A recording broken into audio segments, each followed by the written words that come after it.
Bridgerton was the air we breathed, and now we have no air. We're probably not as love-struck as Mommy Bridgerton, but we are bored. Since we finished binge-watching Anthony and Kate's romance, we can't wait for season 3. However, in the meantime, we wonder, did Lady Whistledown actually exist? Looks like we've got time and a mystery on our hands. Parasols out because we're hitting the streets of Regency-era London in this video. First up, the female tattler. Look out, the real Lady Whistledown. We are indeed on a scheme to unmask you. In fact, we may already have. Yes, Lady Whistledown was a real person, allegedly, hidden behind the pen name of Mrs. Crackenthorpe. Now that name is as sharp as a pen. We know Penelope, spoiler alert if you haven't watched the season 1 finale, dived into the society papers after getting tired of being a wallflower. So what's Mrs. Crackenthorpe's deal? 18th century England influential magazine Town & Country was thriving with male writers. It featured many gossip columns covering the aristocratic life. One of them was Tattler, revolving around a fictional Mr. Bickerstaff who offered advice solely to men. Mrs. Crackenthorpe decided men needed some competition, so she swept in the magazine as the female Tattler. We stun! The gossip paper was only published from 1709 to 1710. However, it was one step of a woman, a giant leap for womankind. Filled with cutting sarcasm, historians nowadays call it the jewel of satire. Keep in mind the gossip monger, Mrs. Crackenthorpe, was an anonymous author. No one knows who pulled her strings. But we can't have that,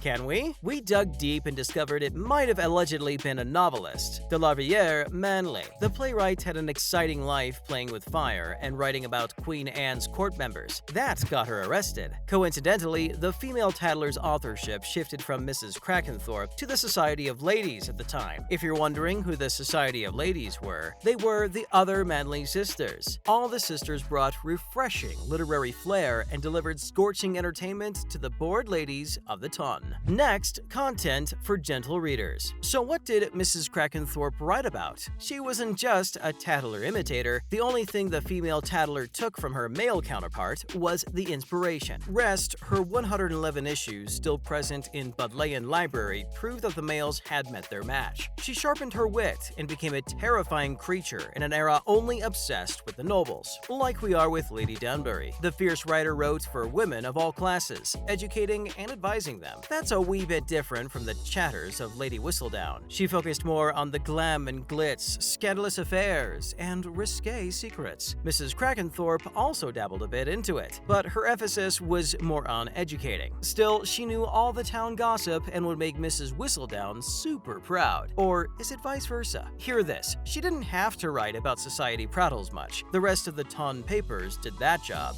Gossips of the 19th century. You'd be surprised the Regency era was brimming with chatterhawks. Gossip sheets and satirical papers were already the talks of the town. They had everything from commenting on the modest latest dresses to unraveling salacious secrets. Print paparazzi of the 19th century. We know Queen Charlotte chose a diamond for every debutante season, but gossip columns here used to pick a celebrity couple of the month. And the readers? Well, they burned for it. You'd think royalty was exempted from it. No, sire. In fact, the gloomy tales of the glamorous Duchess of Devonshire, Georgiana, were quite a popular read. The gorgeous lady used to throw extravagant balls but had an unhappy married life. See Keira Knightley's The Duchess for the amazing portrayal. So were the chronicles of Prince Regent, George IV, and his lady love, Mary Robinson. Regent London even had caricatures for plebs who couldn't afford scandalous sheets. And my, were they delicious. Who needs words when you can have pictures? Next, Lady Whistledown is ruthless. One thing was for sure, these magazines maintained a mystery. No names were ever mentioned, only hints. Part of the excitement was to uncover who's the subject of their columns. We like this game, but not Bridgerton's Lady Whistledown. Penelope holds nothing back. She names, shames, and calls out people left, right, and center, indulging in Lady Danbury's favorite pastime, straight into the fire. She even calls out to the Queen, "Your move, Your Majesty." That's why they say, fellas, hell hath no fury like a woman scorned. Here's where she lacked. The lady did hold back in addressing more crucial issues, as pointed out by Eloise. But we happen to believe a lady's business is her own. Or perhaps it was Jane Austen. Speaking of outspoken women, there's another potential candidate for real real-life Lady Whistledown. You thought we left it at Mrs. Stanley? Oh no. Many believe that Jane Austen shares a lot of parallels with the savage fictional writer. Even the Bridgerton series author, Julia Quinn, agrees that Austen influenced her. Conveniently, Julia's novels are set in 1813, the same year Jane brought Pride and Prejudice to life. However, Quinn calls that a complete coincidence. Did that stop us? No, we're still digging in. Much like Lady Whistledown, Jane Austen also used the pen name By a Lady for her first novel, Sense and Sensibility. Another of her literary masterpiece, Emma, revolved around the Prince Regent. Both the imaginary and real writer share a disdain for the high-class society's smokescreens. And to add more evidence, Jane also writes about marriages and relationships. Here's where Austen fell short. The lady was single and didn't dabble much in steamy details, but Lady Bridgerton doesn't shy away from them. And what would Bridgerton be without those saucy scenes? No matter if it's Jane Austen or De la Riviere Manley, one thing's for sure, Lady Whistledown is a sharper version of both. And we're only here for independent women making waves. Now, in other related news, more on Bridgerton Season 3. Enough sleuthing, now let's see what the third season will be offering us. If you haven't caught Lady Whistledown's latest paper, it'll revolve around Colin Bridgerton and the lady herself. A little birdie told us we'll see the young Featherington torn between her longtime crush and the treasured profession. Considering the last showdown between the couple, things would be mafficking. Yep, we're polishing our Regency vocabulary. Hear this, the new season will have a lot more carnal scenes than the previous one failed to deliver. We're too lost in Kate's eyes to notice them anyway. Speaking of the new Duchess, we'll be seeing more of her married life. The actress Simone Ashley even has her fingers crossed for babies. Right behind you on this, Simone. Not to forget, maybe we'll see a certain prince return to charm the Cinderella, Edwina. After all, the queen promised her a suitor. Lots of things to look forward to. But what about poor Benedict? His fans have started a campaign,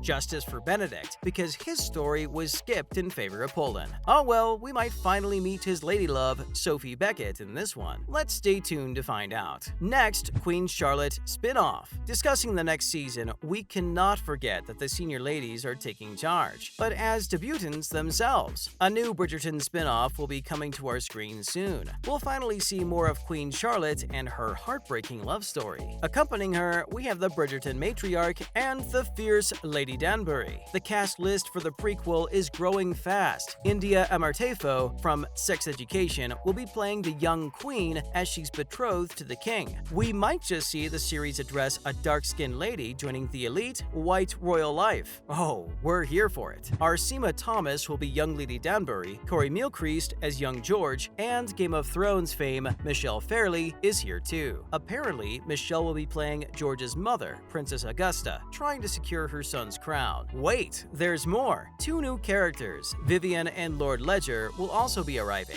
Who are they? We'll have to wait for that. Sadly, there's no release date for both this prequel and Season 3, the bane of our existence. But we're counting on Shondaland to give us the objects of our desire. Next, Stranger Things dethrones Bridgerton, and Shondaland better do it fast because Bridgerton's reign on Netflix has ended. Stranger Things Season 4 has plucked us from the 1800s and taken us straight to 1986 Hawkins. The supernatural series has smashed the viewing records of both Bridgerton stories to become the diamond of the season. It garnered over 750 million streaming hours within a month of its release. For comparison, that's a million more than the Bridgerton season's debut. What's more, the final 2 episodes of the latest Stranger Things are yet to come. First, July is the date. Looks like Bridgerton 3 has some big shoes to fill. And with the latest announcement of Squid Game 2, we fear the boots are only getting bigger. But as Lady Whistledown said about her late arrival in the previous season, she was honing her skills, hatching her plans, or even better, sharpening her knives. For us, we know the wait will be worth it. That, dear watchers, is everything from the ton. Who do you think is real Lady Whistledown? Tell us in the comments below. Don't forget to like, share, and subscribe. See you in the next one.